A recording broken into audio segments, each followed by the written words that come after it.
Hello friends. April 11, 1970, the rocket of the Apollo 13 mission is launched from the Kennedy Space Center in America.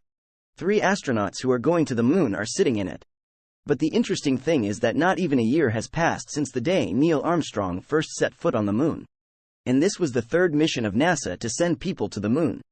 Seeing the success of the 2 missions, the astronauts sitting in this rocket were engrossed in capturing their mission, and everyone had their own dreams. His dream is to step on the moon. But at this time he was unaware of the fact that his dream would never become a reality. On April 13, 1970, when his spacecraft was about 30,000 kilometers away from the Earth, suddenly he would hear an explosion. A huge explosion, which shakes the entire spacecraft. Within seconds, the warning lights and alarms sound. Increased fast.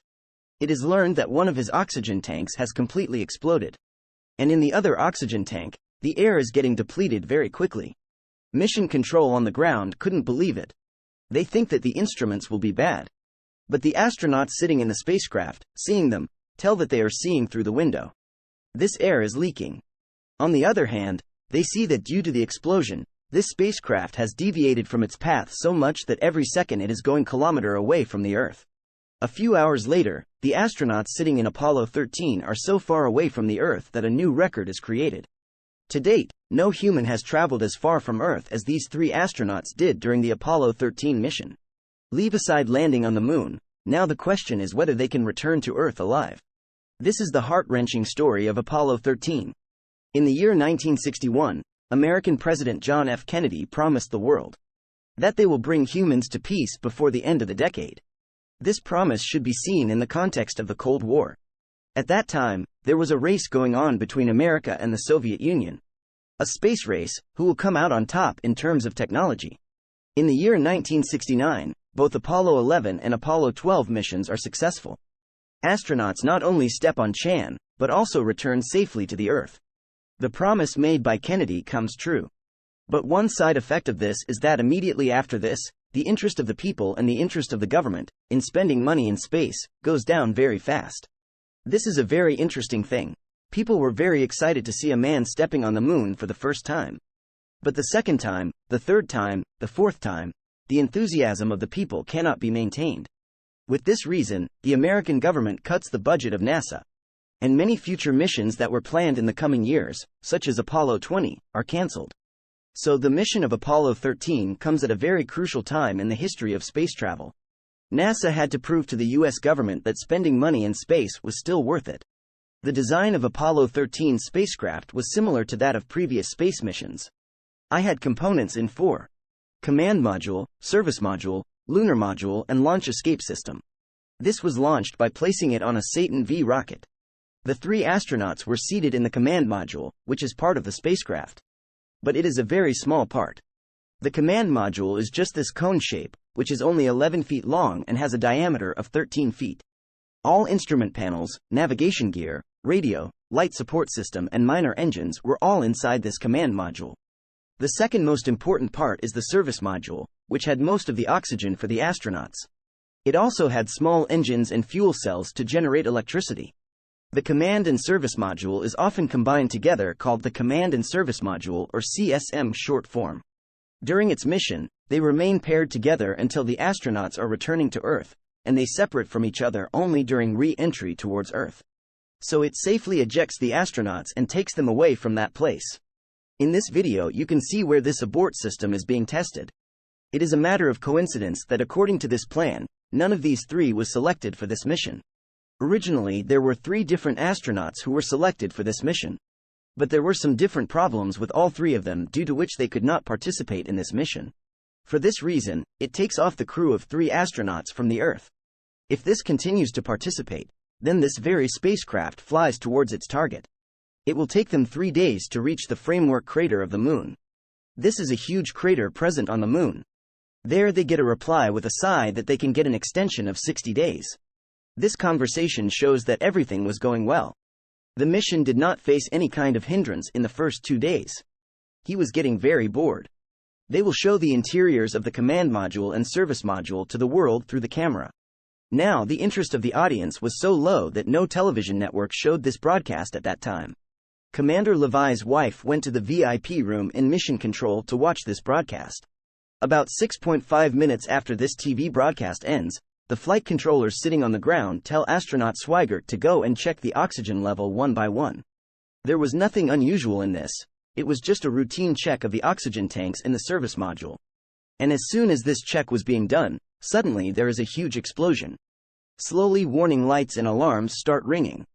As I told in the beginning of the video, the astronauts sitting in the spacecraft also feel a big jolt. Commander Lovell contacts Mission Control and says, "Houston, we've had a problem."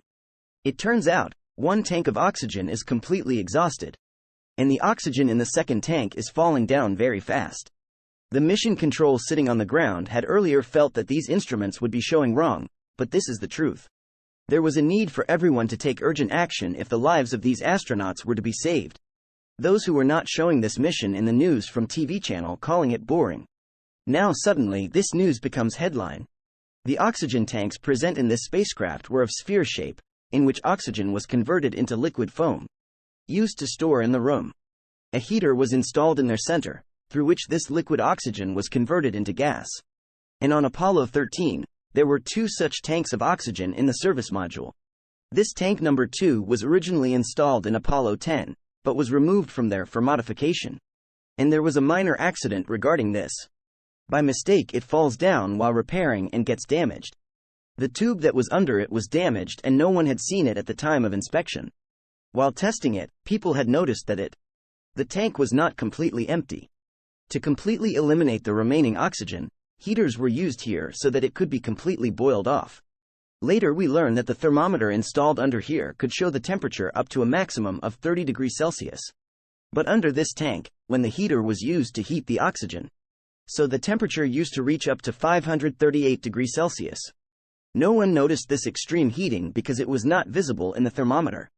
Because of this extreme heating, the insulation of the electrical wires that were under this tank was damaged. Before the start of the mission, the managers and engineers of NASA had approved this tank after examining it. But he could not see the damage of this underground. And because of this, during the mission of Apollo 13, when routine checking of this tank was being done on the 3rd day, and due to those electric wires a spark occurs, this tank explodes.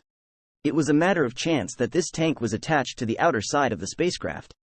If it was planted under the spacecraft and explodes there, then all these astronauts would have been killed instantly.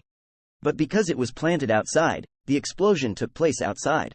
And only one panel of 13 feet was damaged in the service module.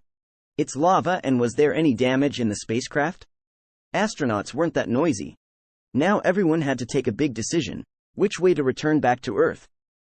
Was the fastest way to return to Earth that the spacecraft should be lost upside down. But to do this, the main engine of the service module has to be run. Where the main engine was located, those places were very close to where the explosion took place in the CSM module. No one knew whether the engine was damaged or not. And the other way was to return back to Earth. To go towards the moon, and after circling around the moon, then return back to the Earth. Astronauts is told to shut down the CSM module immediately. And while returning, they use the lunar module as a lifeboat. This decision was a very safe option, but it also had many problems. Lunar module was designed in such a way that 2 astronauts can sit in it for about 20 hours. Its original purpose was to attach back to the CSM module after landing on the moon. But now it was being expected here that these 3 people would sit inside that lunar module for 4 to 5 days. The engines of the lunar module were also not designed in such a way that they could be fired repeatedly. So this too was being done very risky in many ways. To save their supplies and including the heaters that are installed inside. Saving electricity is very important here. According to this plan, the astronauts sit in the lunar module, and the lunar module's engines are fired for the first time. When the engine is started, it is called burn. So let's do the first burn. At the first point, they were 4 lakh kilometers away from the Earth. Now if they continue on this path, they will reach the Earth about 153 hours after launch. But increasing this time margin was risky. If they reach the Earth after this much time, then the food and water available there, the oxygen that is available for astronauts, will last only for 1 hour. The NASA team present on the ground believed that this margin is very less. Before this, the astronauts are told to burn the engine of the lunar orbiter for the second time. If the engineers sitting in mission control, many calculations were done to find out whether the existing lunar engine would be able to handle this second burn or not. These calculations are proved correct when the second burn is done, with the help of which the flight time of 153 hours now comes down to 143 hours. Margin of survival of 11 hours. Before the astronauts can sit back and relax, another major problem comes to the fore: the high concentration of carbon dioxide. Friends, in these spaceships there are canisters of lithium hydroxide to remove lava, carbon dioxide to be oxygen tanks. When astronauts breathe in oxygen, carbon dioxide is released from the mouth. If that carbon dioxide is not removed, then there will be a lot of carbon dioxide, which can be problematic. Therefore, canisters of lithium hydroxide are used, so that carbon dioxide reacts with it, and lithium carbonate was formed. But the problem here was that the canisters that were kept in the lunar module. To solve this problem, the experts present on the ground had 24 hours. Astronauts, by communicating with spacecraft, tell what things exist around them. Plastic bags, cardboard, some suit hoses, some duct tape. Something like this should be made, so that a solution to this problem can be found. And after a few hours of experimenting, they create a contraption that can make all this work. After giving step-by-step instructions, a new device is made, from the things present there, from which a level of carbon dioxide falls back down. Commander Lovell, in his book, Lost Moon, states that the contraption wasn't very handsome. But it worked. What they made was something like "let's burn because of this, let's burn because of this." The whole world was now watching the news channels and was waiting for the astronauts to return to the Earth. The family members and friends of the astronauts would sit together and watch the TV. Was watching what happened now. The biggest question was that when this broken spacecraft will enter the Earth's atmosphere, which will be able to see the heat impact, will this spacecraft be able to sustain it? Will the astronauts sitting inside survive? For this, the astronauts had to fight back from the lunar module to the command module because only the command module was made for re-entry inside the Earth. As soon as a command module passes through the Earth's atmosphere, a communication blackout occurs. It was a normal thing to happen because ionization of air, the radio waves that are there get blocked and communication cannot take place. NASA employees and spacecraft are sitting on the ground. Normally, this communication blackout happens for 2-3 minutes between astronauts. It was being extracted that here communication blackout 3 minutes are completed but no answer is heard from the other side. 10 seconds pass, 30 seconds, 60 seconds, even after 4 minutes, there is no communication back from the spacecraft whether the astronauts survived or not. After 4 minutes 27 seconds, finally, the communication comes from the other side there, so it was very nice to see you alive watching on television. People comes to life. All the 3 astronauts have survived on the command module. The parachute deploys and it gently falls into the Pacific Ocean. These 3 astronauts happily fight back home. Although this mission failed, none of these 3 astronauts stepped on the moon, but still this mission of Apollo 13 makes its place in the pages of history. Depicting this historic rescue mission of Apollo 13 and the bravery of astronauts, many books are written and films are made on this. After investigation in this incident, many safety measures are adopted by NASA, so that future such a handshake is never seen again in mission.